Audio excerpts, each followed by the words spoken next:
Constitución dogmática Dei Verbum sobre la divina revelación. Proemio.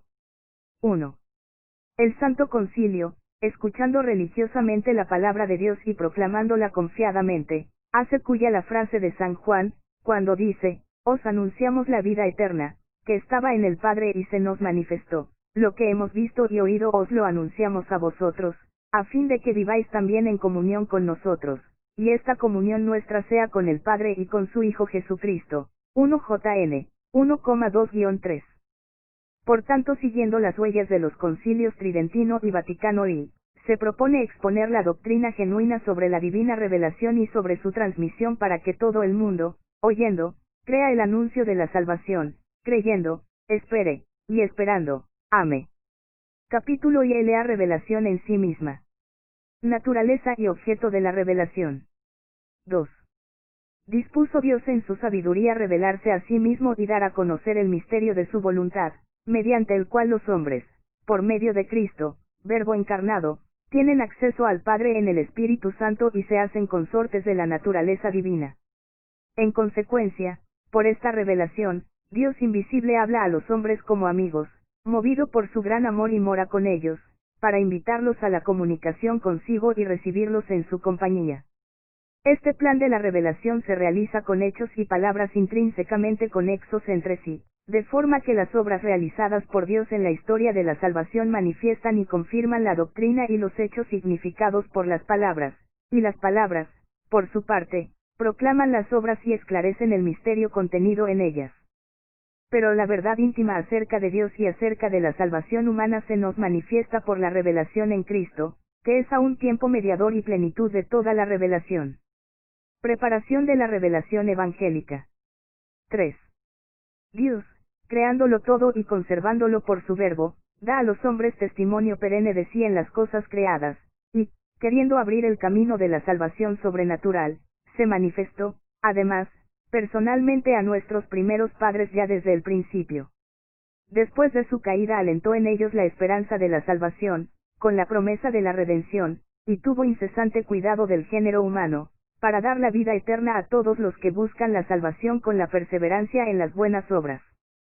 En su tiempo llamó a Abraham para hacerlo padre de un gran pueblo, al que luego instruyó por los patriarcas, por Moisés y por los profetas para que lo reconocieran Dios único, vivo y verdadero, Padre providente y justo juez, y para que esperaran al Salvador prometido, y de esta forma, a través de los siglos, fue preparando el camino del Evangelio. En Cristo culmina la revelación. 4. Después que Dios habló muchas veces y de muchas maneras por los profetas, últimamente, en estos días, nos habló por su Hijo. Pues envió a su Hijo, es decir, al Verbo eterno, que ilumina a todos los hombres, para que viviera entre ellos y les manifestara los secretos de Dios, Jesucristo, pues, el Verbo hecho carne, hombre enviado, a los hombres, habla palabras de Dios y lleva a cabo la obra de la salvación que el Padre le confió. Por tanto, Jesucristo ver al cual es ver al Padre, con su total presencia y manifestación personal, con palabras y obras, señales y milagros, y, sobre todo, con su muerte y resurrección gloriosa de entre los muertos, finalmente, con el envío del Espíritu de verdad, completa la revelación y confirma con el testimonio divino que vive en Dios con nosotros para librarnos de las tinieblas del pecado y de la muerte y resucitarnos a la vida eterna. La economía cristiana, por tanto, como alianza nueva y definitiva, nunca cesará, y no hay que esperar ya ninguna revelación pública antes de la gloriosa manifestación de nuestro Señor Jesucristo. CF 1 Tim, 6:14, Tit, 2:13. La revelación hay que recibirla con fe. 5. Cuando Dios revela hay que prestarle la obediencia de la fe, por la que el hombre se confía libre y totalmente a Dios prestando a Dios revelador el homenaje del entendimiento y de la voluntad, y asintiendo voluntariamente a la revelación hecha por él. Para profesar esta fe es necesaria la gracia de Dios, que proviene y ayuda, a los auxilios internos del Espíritu Santo, el cual mueve el corazón y lo convierte a Dios, abre los ojos de la mente y da a todos la suavidad en el aceptar y creer la verdad. Y para que la inteligencia de la revelación sea más profunda, el mismo Espíritu Santo perfecciona constantemente la fe por medio de sus dones. Las verdades reveladas. 6. Mediante la revelación divina quiso Dios manifestarse a sí mismo y los eternos decretos de su voluntad acerca de la salvación de los hombres, para comunicarles los bienes divinos, que superan totalmente la comprensión de la inteligencia humana. Confiesa el Santo Concilio que Dios, principio y fin de todas las cosas, puede ser conocido con seguridad por la luz natural de la razón humana, partiendo de las criaturas, pero enseña que hay que atribuir a su revelación el que todo lo divino que por su naturaleza no sea inaccesible a la razón humana lo pueden conocer todos fácilmente, con certeza y sin error alguno, incluso en la condición presente del género humano. Capítulo y transmisión de la revelación divina. Los apóstoles y sus sucesores, heraldos del Evangelio. 7. Dispuso Dios benignamente que todo lo que había revelado para la salvación de los hombres permaneciera íntegro para siempre y se fuera transmitiendo a todas las generaciones.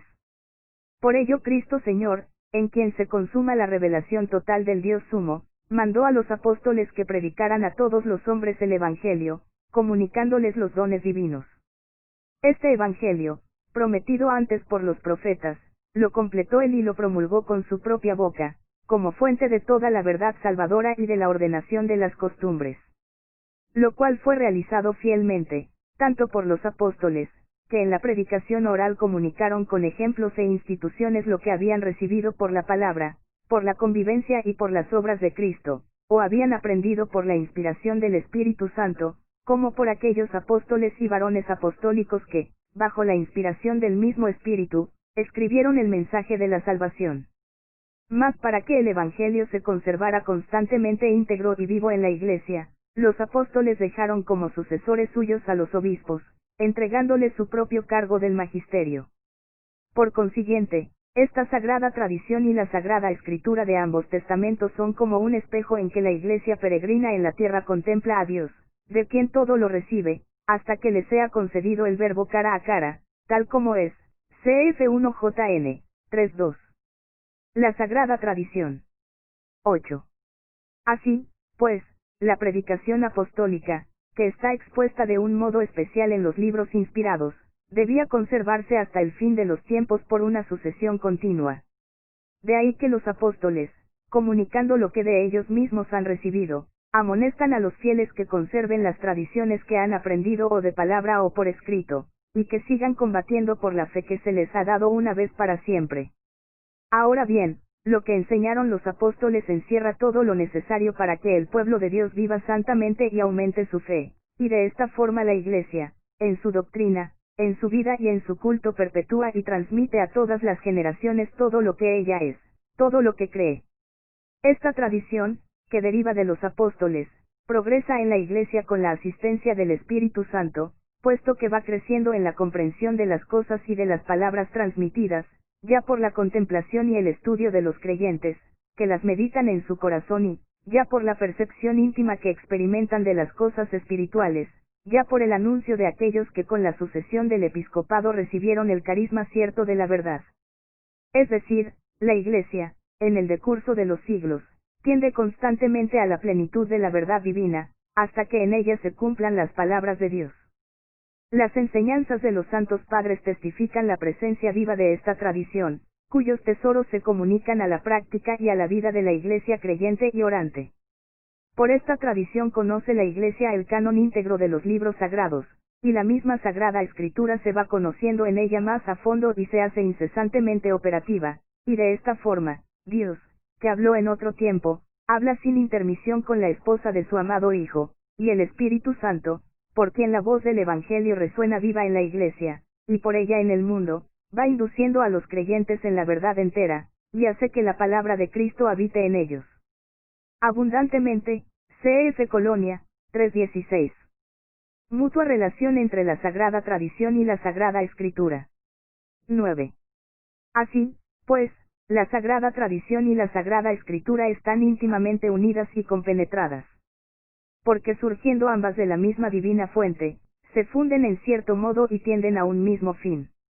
Ya que la Sagrada Escritura es la palabra de Dios en cuanto se consigna por escrito bajo la inspiración del Espíritu Santo, y la Sagrada Tradición transmite íntegramente a los sucesores de los apóstoles la palabra de Dios, a ellos confiada por Cristo Señor y por el Espíritu Santo para que, con la luz del Espíritu de la verdad la guarden fielmente, la expongan y la difundan con su predicación, de donde se sigue que la Iglesia no deriva solamente de la Sagrada Escritura su certeza acerca de todas las verdades reveladas. Por eso se han de recibir y venerar ambas con un mismo espíritu de piedad. Relación de una y otra con toda la Iglesia y con el Magisterio. 10.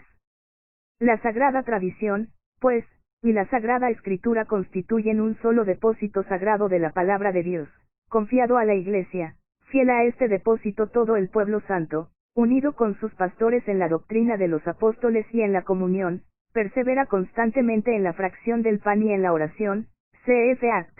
8:42, de suerte que prelados y fieles colaboran estrechamente en la conservación, en el ejercicio y en la profesión de la fe recibida. Pero el oficio de interpretar auténticamente la palabra de Dios escrita o transmitida ha sido confiado únicamente al magisterio vivo de la Iglesia, cuya autoridad se ejerce en el nombre de Jesucristo. Este magisterio, evidentemente, no está sobre la palabra de Dios, sino que la sirve, enseñando solamente lo que le ha sido confiado, por mandato divino y con la asistencia del Espíritu Santo la oye con piedad, la guarda con exactitud y la expone con fidelidad, y de este único depósito de la fe saca todo lo que propone como verdad revelada por Dios que se ha de creer. Es evidente, por tanto, que la Sagrada Tradición, la Sagrada Escritura y el Magisterio de la Iglesia, según el designio sapientísimo de Dios, están entrelazados y unidos de tal forma que no tiene consistencia el uno sin el otro, y que, juntos, cada uno a su modo, bajo la acción del Espíritu Santo, contribuyen eficazmente a la salvación de las almas. Capítulo y inspiración divina de la Sagrada Escritura y su interpretación. Se establece el hecho de la inspiración y de la verdad de la Sagrada Escritura 11. Las verdades reveladas por Dios, que se contienen y manifiestan en la Sagrada Escritura, se consignaron por inspiración del Espíritu Santo. La Santa Madre Iglesia, según la fe apostólica, tiene por santos y canónicos los libros enteros del Antiguo y Nuevo Testamento con todas sus partes, porque, escritos bajo la inspiración del Espíritu Santo, tienen a Dios como autor y como tales se le han entregado a la misma Iglesia. Pero en la redacción de los libros sagrados, Dios eligió a hombres, que utilizó usando de sus propias facultades y medios, de forma que obrando Él en ellos y por ellos, escribieron, como verdaderos autores, todo y solo lo que Él quería. Pues, como todo lo que los autores inspirados o agiógrafos afirman, debe tenerse como afirmado por el Espíritu Santo, hay que confesar que los libros de la Escritura enseñan firmemente, con fidelidad y sin error, la verdad que Dios quiso consignar en las sagradas letras para nuestra salvación. Así, pues, toda la Escritura es divinamente inspirada y útil para enseñar, para arguir, para corregir, para educar en la justicia, a fin de que el hombre de Dios sea perfecto y equipado para toda obra buena. 2 Tim. 3,16-17. ¿Cómo hay que interpretar la Sagrada Escritura? 12. Habiendo, pues, hablando Dios en la Sagrada Escritura por hombres y a la manera humana, para que el intérprete de la Sagrada Escritura comprenda lo que Él quiso comunicarnos, debe investigar con atención lo que pretendieron expresar realmente los agiógrafos y plugo a Dios manifestar con las palabras de ellos. Para descubrir la intención de los agiógrafos, entre otras cosas hay que atender a los géneros literarios. Puesto que la verdad se propone y se expresa de maneras diversas en los textos de diverso género, histórico, profético, poético o en otros géneros literarios. Conviene, además, que el intérprete investigue el sentido que intentó expresar y expresó el agiógrafo en cada circunstancia según la condición de su tiempo y de su cultura, según los géneros literarios usados en su época.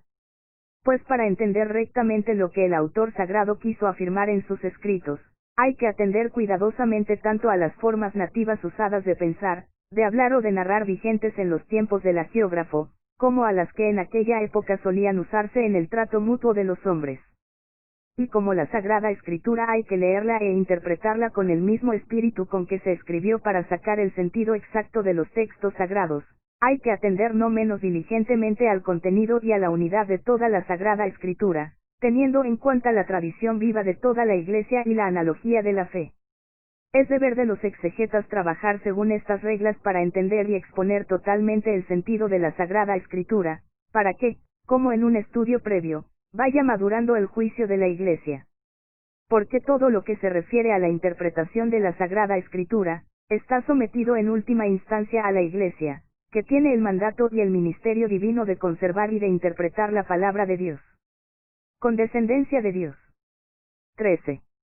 En la Sagrada Escritura, pues, se manifiesta, salva siempre la verdad y la santidad de Dios, la admirable condescendencia de la sabiduría eterna, para que conozcamos la inefable benignidad de Dios, y de cuánta adaptación de palabra a uso teniendo providencia y cuidado de nuestra naturaleza.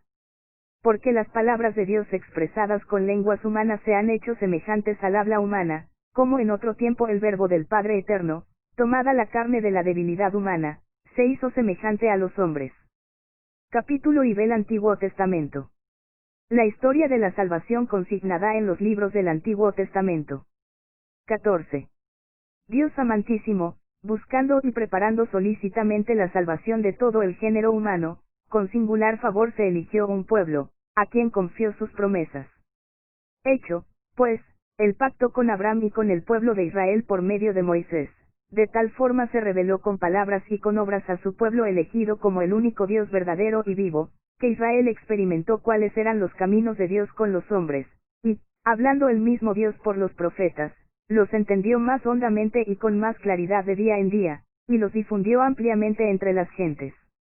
La economía, pues, de la salvación preanunciada, narrada y explicada por los autores sagrados, se conserva como verdadera palabra de Dios en los libros del Antiguo Testamento, por lo cual estos libros inspirados por Dios conservan un valor perenne, pues todo cuanto está escrito, para nuestra enseñanza, fue escrito, a fin de que por la paciencia y por la consolación de las Escrituras estemos firmes en la esperanza. Rom 15:4. Importancia del Antiguo Testamento para los cristianos. 15.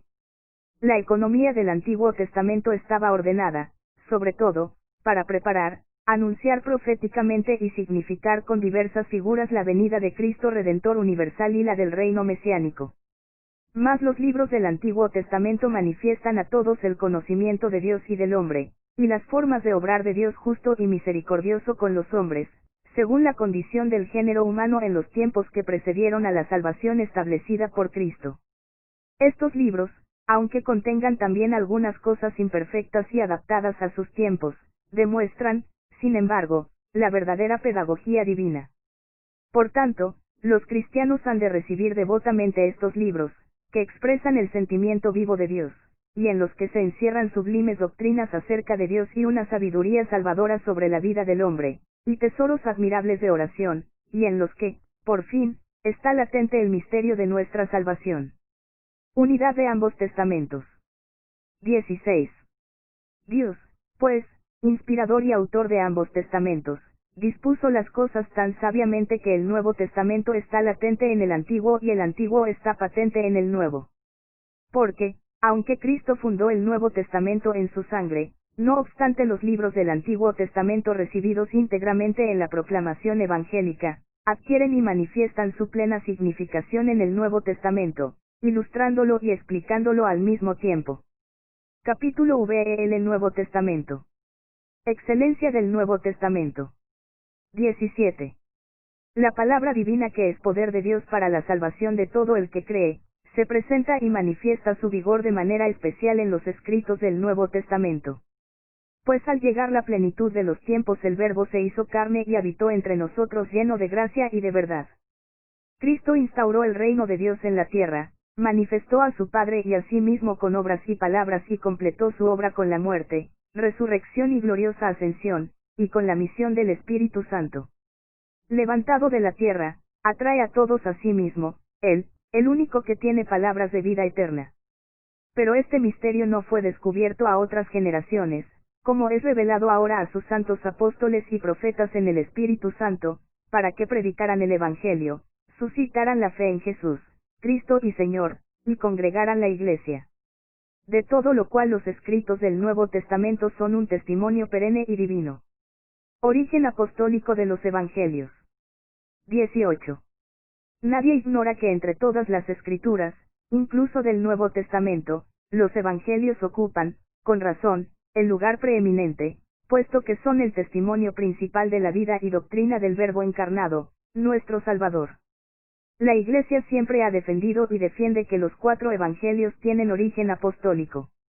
Pues lo que los apóstoles predicaron por mandato de Cristo, luego, bajo la inspiración del Espíritu Santo, ellos y los varones apostólicos nos lo transmitieron por escrito, fundamento de la fe, es decir, el Evangelio en 4 redacciones, según Mateo, Marcos, Lucas y Juan.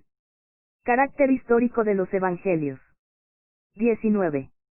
La Santa Madre Iglesia firme y constantemente ha creído y cree que los 4 referidos Evangelios, cuya historicidad afirma sin vacilar, comunican fielmente lo que Jesús Hijo de Dios, viviendo entre los hombres, hizo y enseñó realmente para la salvación de ellos, hasta el día que fue levantado al cielo. Los apóstoles, ciertamente, después de la ascensión del Señor, predicaron a sus oyentes lo que él había dicho y obrado, con aquella crecida inteligencia de que ellos gozaban, amaestrados por los acontecimientos gloriosos de Cristo y por la luz del Espíritu de verdad. Los autores sagrados escribieron los 4 evangelios escogiendo algunas cosas de las muchas que ya se transmitían de palabra o por escrito, sintetizando otras, o explicándolas atendiendo a la condición de las iglesias, reteniendo por fin la forma de proclamación de manera que siempre nos comunicaban la verdad sincera acerca de Jesús. Escribieron, pues, sacándolo ya de su memoria o recuerdos, ya del testimonio de quienes desde el principio fueron testigos oculares y ministros de la palabra para que conozcamos la verdad de las palabras que nos enseñan, CFLC 1,2-4. Los restantes escritos del Nuevo Testamento. 20.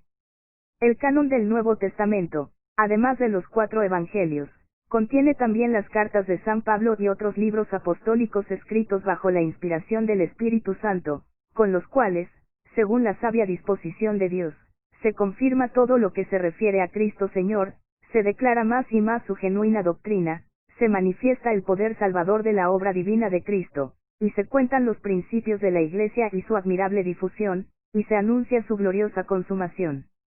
El Señor Jesús, pues, estuvo con los apóstoles como había prometido y les envió el Espíritu Consolador, para que los introdujera en la verdad completa. CFJN 16:13. Capítulo Vi la Sagrada Escritura en la vida de la Iglesia. La Iglesia venera las Sagradas Escrituras.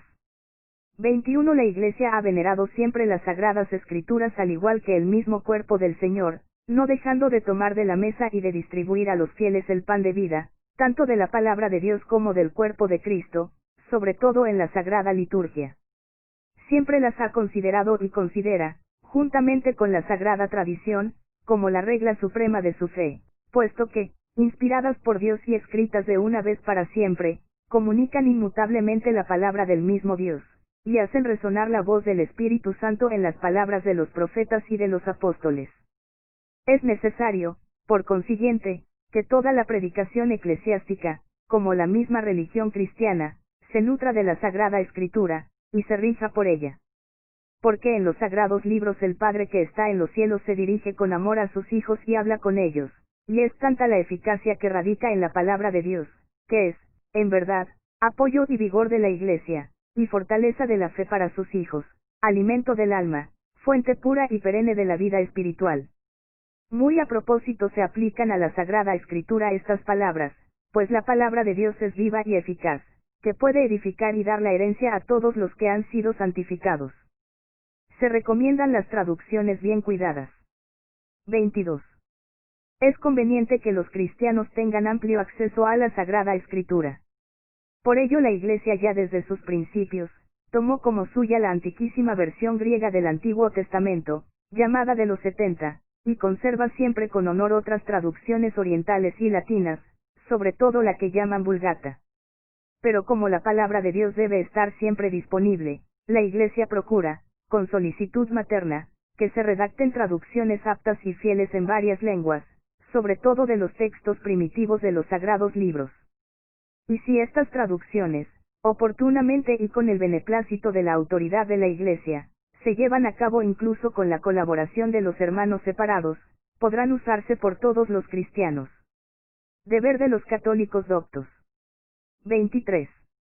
La esposa del Verbo encarnado, es decir, la Iglesia, enseñada por el Espíritu Santo, se esfuerza en acercarse, de día en día, a la más profunda inteligencia de las sagradas escrituras, para alimentar sin desfallecimiento a sus hijos con la divina enseñanzas, por lo cual fomenta también convenientemente el estudio de los santos padres, tanto del Oriente como del Occidente, y de las sagradas liturgias.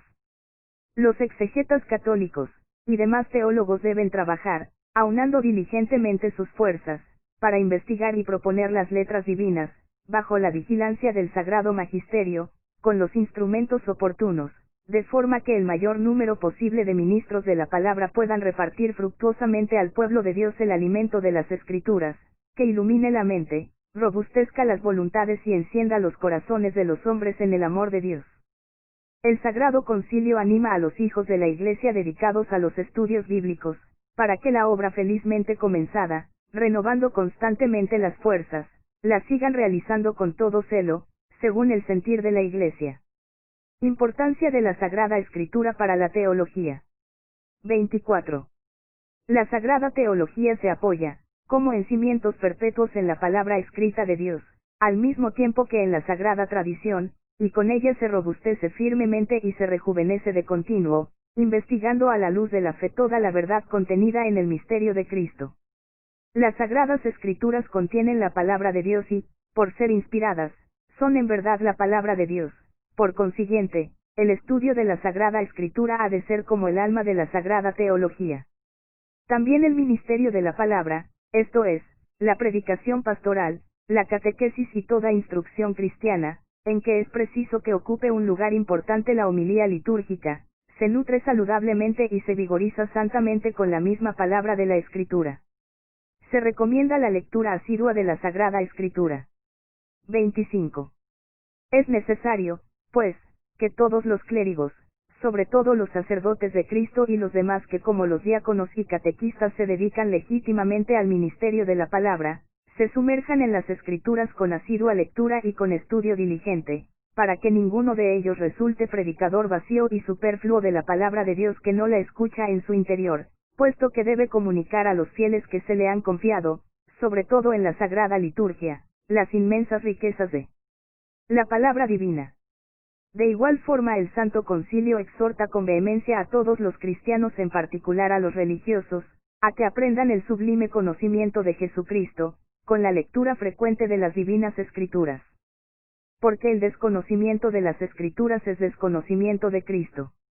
Lléguense, pues, gustosamente, al mismo sagrado texto, ya por la Sagrada Liturgia, llena del lenguaje de Dios, ya por la lectura espiritual, ya por instituciones aptas para ello, y por otros medios, que con la aprobación o el cuidado de los pastores de la Iglesia se difunden ahora laudablemente por todas partes. Pero no olviden que debe acompañar la oración a la lectura de la Sagrada Escritura para que se entable diálogo entre Dios y el hombre, porque a Él hablamos cuando oramos, y a Él oímos cuando leemos las palabras divinas. Incumbe a los prelados, en quienes está la doctrina apostólica, instruir oportunamente a los fieles a ellos confiados, para que usen rectamente los libros sagrados, sobre todo el Nuevo Testamento, y especialmente los Evangelios por medio de traducciones de los sagrados textos, que estén provistas de las explicaciones necesarias y suficientes para que los hijos de la Iglesia se familiaricen sin peligro y provechosamente con las Sagradas Escrituras y se penetren de su espíritu. Háganse, además, ediciones de la Sagrada Escritura, provistas de notas convenientes, para uso también de los no cristianos, y acomodadas a sus condiciones, y procuren los pastores de las almas y los cristianos de cualquier estado divulgarlas como puedan con toda habilidad. Epílogo. 26. Así, pues, con la lectura y el estudio de los libros sagrados la palabra de Dios se difunda y resplandezca y el tesoro de la revelación, confiado a la Iglesia, llene más y más los corazones de los hombres. Como la vida de la Iglesia recibe su incremento de la renovación constante del misterio eucarístico, así es de esperar un nuevo impulso de la vida espiritual de la acrecida veneración de la palabra de Dios que permanece para siempre. Is. 40,8. CF1P, 1,23-25. Todas y cada una de las cosas contenidas en esta constitución dogmática han obtenido el beneplácito de los padres del Sacrosanto Concilio.